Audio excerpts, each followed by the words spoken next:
ನಮಸ್ಕಾರ, ನಾನು ನಿಮ್ಮ MJ ಎಜುಕೇಷನ್ ಕನ್ನಡಕ್ಕೆ ಸ್ವಾಗತ. ಇವತ್ತು 7ನೇ ತರಗತಿಯ ಸಮಾಜ ವಿಜ್ಞಾನ ಇತಿಹಾಸ 5 ಅಧ್ಯಾಯ ಬ್ರಿಟಿಷರ ಪ್ರಾಬಲ್ಯದ ಬೆಳವಣಿಗೆ 1758ರಿಂದ 1856ರವರೆಗೆ ಅಭ್ಯಾಸದ ಪ್ರಶ್ನೋತ್ತರ ನಾವು ನೋಡ್ತಾ ಇದ್ದೀವಿ.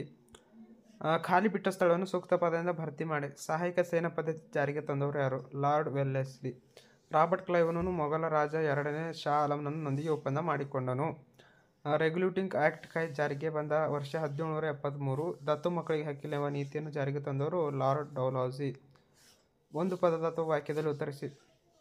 ಬಕ್ಸರ್ ಕದನ ಯಾರ ನಡುವೆ ನಡೆಯಿತು? ಮೀರ್ ಖಾಸಿಂ ಔಧನ, ನವಾಬ ಮೊಘಲ ಮತ್ತು ರಾಜರ ನಡುವೆ ಒಂದು ಸೈನಿಕ ಮೈತ್ರಿಕೂಟ ಮತ್ತು ಬ್ರಿಟಿಷ್ ನಡುವೆ ಬಕ್ಸರ್ ಕದನ ನಡೆಯಿತು.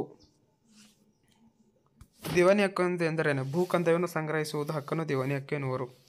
ರಣಜಿತ್ ಸಿಂಗನು ಯಾರು? ಸುಮಾರು 4 ದಶಕಗಳ ಕಾಲ ಪಂಜಾಬ್ ರಾಜ್ಯವನ್ನು ಆಳಿದ ರಣಜಿತ್ ಸಿಂಗನು ಆಧುನಿಕ ಭಾರತದ ಓರ್ವ ಸಾಮಾನ್ಯನು ಮಹಾರಾಜನಾಗಿದ್ದನು.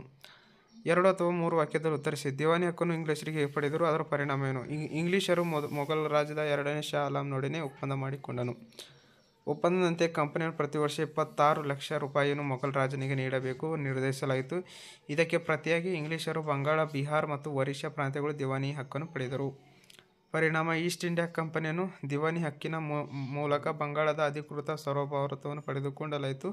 ಬಂಗಾಳದ ತೀವ್ರ ಆರ್ಥಿಕತೆ ಶೋಷಣೆ ಒಳಗಾದನು.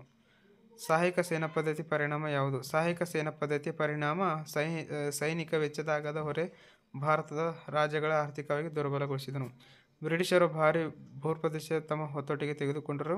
ಈ ಪದ್ಧತಿಯನ್ನು ಒಪ್ಪಿಕೊಂಡು ರಾಜರು ಪರೋಕ್ಷ ಭೇಟಿ ಅಧೀನರಾದರು. ಈ ರೀತಿಯ ನೀತಿಗೆ ಒಳಪಟ್ಟ ರಾಜ್ಯಗಳು ತಮ್ಮ ಪರಮಾಧಿಕಾರವನ್ನು ಕಳೆದುಕೊಂಡವು. ದತ್ತು ಮಕ್ಕಳಿಗೆ ಹಕ್ಕಿಲ್ಲ ನೀತಿ ಏಕೆ ನ್ಯಾಯಬದ್ಧವಾಗಿರಲಿಲ್ಲ? ಏಕೆಂದರೆ ಈ ನೀತಿಯು ಭಾರತದಲ್ಲಿ ಪ್ರಾಚೀನ ಕಾಲದಿಂದ ಆಚರಣೆಯಿದ್ದು ದತ್ತು ಸ್ವೀಕಾರ ನೀಡಿ ವಿರುದ್ಧವಾಗಿತ್ತು. ಭಾರತ ರಾಜನಿಗೆ ಮಕ್ಕಳಿಲ್ಲದಿದ್ದರೆ ದತ್ತುಪುತ್ರನಿಗೆ ಪಟ್ಟವೇರುವುದು ಹಕ್ಕಿಲ್ಲ ನೀತಿಯ ವಿಲಕ್ಷಣ ನೀತಿಯಾಗಿದೆ. ಇದರಂತೆ ಪುತ್ರ ಸಂತಾನವಿಲ್ಲದೆ ತೀರಿಕೊಂಡ ಅರಸರು ರಾಜ್ಯಗಳು ಬ್ರಿಟಿಷರು ವಶಪಡಿಸುವ ಕುಟಿಲ ನೀತಿ ಇದ್ದಾಗಿತ್ತು.